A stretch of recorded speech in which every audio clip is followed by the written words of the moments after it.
Hello everyone, আসসালামু আলাইকুম। আমি ইসবা। তো welcome to my new blog. গতকাল খেলা ছিল রাত 2টার দিকে পর্তুগালের, যেটা স্পেনের সাথে খেলা ছিল। তো সেই খেলাতে রোনালদো হেরে গেছে, মানে রোনালদো বাদ হয়ে গেছে, মানে রোনালদো চলে গেছে তার বাসায়। তো ফিফা ওয়ার্ল্ড কাপে এবার সবাই গেস করছিল, অনেক ইউটিউবার, অনেক সুপার কম্পিউটার, অনেক কিছু গেস করছিল যে পর্তুগাল নাকি জিতে যাবে। কিন্তু গাইস, পর্তুগাল আর জিতলো না, পর্তুগাল চলে গেল তার বাসায়, মানে পর্তুগাল হেরে গেল। তার আগের দিন মানে আজকের মানে কালকে তো হেরে গেছে, আজকে মানে ফেসবুকের পোস্টে খালি Portugal Portugal, Ronaldo bye bye, Ronaldo শেষ বিশ্বকাপ, রোনালদো কার দেখা যাবে না, মানে প্রচুর স্যাড পোস্ট দেখাচ্ছিল। মানে আজকে শুধু খালি রোনালদো নিয়েই পোস্ট। তো গতকাল মানে তার আগের দিন খালি নেইমার নিয়ে পোস্ট, নেইমারও চলে গেল, রোনালদোও চলে গেল, আর অবশেষে আছে মেসি। মেসি এখনও হারেনি, আর্জেন্টিনা এখনও আছে। পর্তুগাল হেরে গেল, ব্রাজিল হেরে গেল, কিন্তু এখনও আর্জেন্টিনা আছে। দেখা যাক আর্জেন্টিনা কি এবারও কাপ পায় নাকি অন্য কোনো দল পায়। বিশ্বকাপে সবাই অনেক মজা করলো, রোনালদো ছিল, মেসি ছিল, নেইমার ছিল। কিন্তু গাইজ গত মানে 5 বছর পর যে আবার ফিফা ওয়ার্ল্ড কাপ হবে, তখন ফিফা ওয়ার্ল্ড কাপে আপনারা রোনালদোকেও দেখতে পাবেন না, মানে পর্তুগাল কেউ পছন্দই করবে না, কারণ রোনালদো চলে যাবে। ব্রাজিল যে মানুষ পাগলের মতন ভালোবেসে বেড়ায় দেখায়, তারাও আর সাপোর্ট করবে না, কারণ নেইমারও থাকবে না, মানে যে আইকন প্লেয়ার ওরাও থাকবে না। তারপর আরেকটা টিম যেটা মানে আর্জেন্টিনা, যেটা সবাই অনেক মানে সাপোর্ট করে, আর্জেন্টিনারও মেসি থাকবে না। মানে যাদের জন্য এত সাপোর্টার, যাদের জন্য এত আকর্ষণ, তারাই আর থাকবে না। কিন্তু যারা এই টিম ভক্ত তারা থেকে যাবে, তারা তো অবশ্যই খেলা দেখবে। তো আজকেকার ভিডিওতে আমি ফিফা নিয়ে কথা বললাম। তো আপনারা রোনালদোকে সাপোর্ট করেন না নেইমারকে সাপোর্ট করেন না মেসিকে সাপোর্ট করেন, সেটা একটু কমেন্টে জানান। তো আমি বিলে এসেছি গাইস, বাতাস শুনে বুঝতে পারছেন অনেক সুন্দর বাতাস হচ্ছে। তো গাইস একদম সব কিছু চেঞ্জ হয়ে গেছে। সবাই আগের একতা ছিল, সবাই ভালো ছিল, সবাই আগে এই সময় খেলতো, মানে সবাই, মানে এই সময় আমি যখন বিলে আসতাম তখন দেখতাম এখানে তামিম, ওমর, বিজয় টিজয়, আরও এলাকার সবাই খেলতো।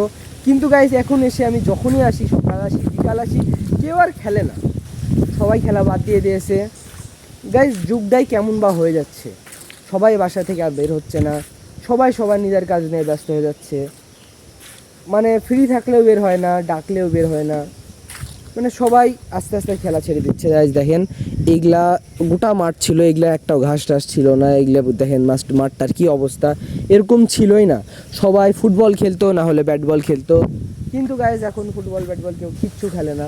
যারা খেলতো তাদের ভিতর এখন তো সব মানে 1-2 জন হলে তো খেলা হবে না, 2-1 জন খেলতে আসে, কিন্তু সবাই তো আসে না, সবাই না আসলে তো খেলাও হবে না, সবাই মাঠে যায় খেলতে। তো আস্তে আস্তে এই জায়গাটাও দেখেন কেমন বা হয়ে যাচ্ছে। তো সবাই মাঠটা অনেক কষ্ট করে ঠিক করেছিল, কিন্তু এখন তো আর এখানে কেউ খেলেই না, কি আর বলবো। আস্তে আস্তে মানে এই জায়গাটা আবার জঙ্গল হয়ে যাবে। তো গাইস, আজকেকার ভিডিওটা আমি এখানে আসলাম, দিলে আপনাদের সাথে একটা কথা বললাম, বাসায় বসে খেলাম। গাইস বাসায় বসে থেকে আমার খালি সময় নষ্ট হচ্ছে। গাইস এই অসুস্থ হওয়ার পর আমি প্রায় 4-5 দিন বাসায় ছিলাম, এই করতে করতে গাইস প্রত্যেক দিন আমার অনেক সময় নষ্ট হচ্ছে। আমার তো এখন কোনো পড়াশোনা নাই, কারণ গাইস 1 বছর আমার লস। কী জন্য লস হয়েছে সেটা আমি নেক্সট ভিডিওতে আপনাদেরকে জানিয়ে দেবো। তো 1 বছর লস আমার পরীক্ষা, আমি এইচএসসি পরীক্ষা এখন চলছে, আমি 2025 সালে এইচএসসি পরীক্ষা দিয়েছিলাম। এইচএসসি পরীক্ষায় আমি পাসও করেছিলাম, কিন্তু গাইজ আমি ভর্তি হতে পারিনি। কেন হয়নি সেটা আমি ডেডিকেটেড ভিডিও বানিয়ে দেবেন, সেটা তো আপনারা দেখে নেবেন। তো আমার এখন কোনো পড়াশোনা নাই, কোনো কাজ নাই গাইজ, একদম মানে কোনো ইনকাম, মানে বেকার হয়ে গেছে এক কথাত, কোনো কাজ নাই, কিচ্ছু নাই। আর ফোন আমার ছিল না যে ভিডিও বানাবো, কিন্তু এখন আমার ফোনও আছে, ভিডিও বানাবো, কিন্তু কী ভিডিও বানাবো সেটা আমার টপিক কাজ করছে না।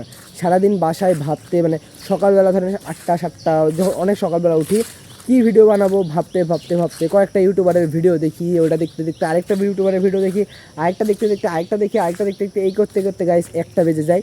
নামাজ পড়তে যাই, নামাজ টামাজ পড়ে এসে খাই আবার ভাবি কী ভিডিও বানাবো, এই করতে করতে করতে করতে আবার সময় নষ্ট হয়ে যায়। এইভাবে বিকালের আজান দিয়ে দেয়, বিকালের আজান টাজান নামাজ টামাজ পড়ে ভাবি আবার ভিডিও বানাবো, এই বানাতে বানাতে বানাতে সন্ধ্যার আজান দিয়ে দেয়। সন্ধ্যার পর ভাবি আজকে তো আমি সারাদিন নষ্ট করলাম, কোনো ভিডিও বানাতে পারলাম না। এইভাবে গাইজ আমার সময়টা অনেক নষ্ট হয়ে যাচ্ছে। তো আপনারা প্লিজ সাজেস্ট করেন আমি এখন কী করে ভিডিও বানাবো, আর আপনারা কী ভিডিও দেখলে পছন্দ করবেন। কারণ গাইজ আমি অনেক ক্যাটাগরি নিয়ে কাজ করেছি, ব্লগ, শর্ট ফিল্ম, অনেক ক্যাটাগরি, আপনারা যতগুলো বলেন সবগুলো নিয়ে কাজ করেছি। আপনারা যেরকম ভিডিও বানাতে বলবেন আমি সেগুলো পারবো। আপনারা যদি বলেন গেমিং বানাইতে, আমি গেমিংও পারি, আমি সব পারি গাইজ। কারণ অনেক এক্সপিরিয়েন্স আছে আমার। আমি ইউটিউব এখন থেকে করি না যে আমি নতুন, এরকম না গাইস। আমি ইউটিউবে অনেক চ্যানেলে কাজ করেছি, আমার অনেক চ্যানেল ছিল, এখন হয়তো নাই, এটাই আমার এখন মেন চ্যানেল। আমি অনেক চ্যানেলে কাজ করেছি, আর প্রত্যেকটা ভিডিও আমি এই জায়গাতে বানাইতাম। এখানে আমি শর্ট ফিল্ম বানাইছি, ব্লগ বানিয়েছি, তারপর আরও কি চ্যালেঞ্জিং ভিডিও বানিয়েছি, আরও হরার ভিডিও বানিয়েছি, কমেডি ভিডিও বানিয়েছি, ফানি ভিডিও বানিয়েছি, নাটক বানিয়েছি, সব আমি এই জায়গাতেই শুরু করেছি, মানে বিলে। আর আমার প্রত্যেকটা ভিডিও বেশিরভাগই বিলে থাকতো, তাই আমাকে সবাই বিল ব্লগার বলতো। তো গাইজ বেশি কথা বলবো না, আজকেকার ভিডিওটা ছিল এই পর্যন্তই। যদি ভালো লাগে ভিডিওটাকে লাইক করে দেবেন, চ্যানেলটাকে সাবস্ক্রাইব করে দেবেন। এখন থেকে আমি তো ব্লগ করা ভুলে গেছি, কারণ আমার 9 মাস ফোন ছিল না। এখন থেকে আমি আবার ব্লগিং শুরু করে দিলাম। এখনই এরকম ছোটো ছোটো কোনো টপিক নিয়ে কথা বলবো, আস্তে আস্তে আস্তে আস্তে আস্তে আমি আপডেট হবো। তো গাইজ প্রত্যেক দিন এরকম একটা ছোটো ছোটো একটা ভিডিও দেখতে পাবেন। তো ছোটো ছোটো ভিডিওগুলো দেখবেন, লাইক করবেন, সাবস্ক্রাইব করবেন, কোনো ভুল হলে সেটা কমেন্ট করবেন, যেন আমি নেক্সট ভিডিওতে আপডেট করতে পারি। দেখা হচ্ছে পরবর্তী নতুন কোনো ভিডিওতে। আসসালামু আলাইকুম, আল্লাহ হাফেজ।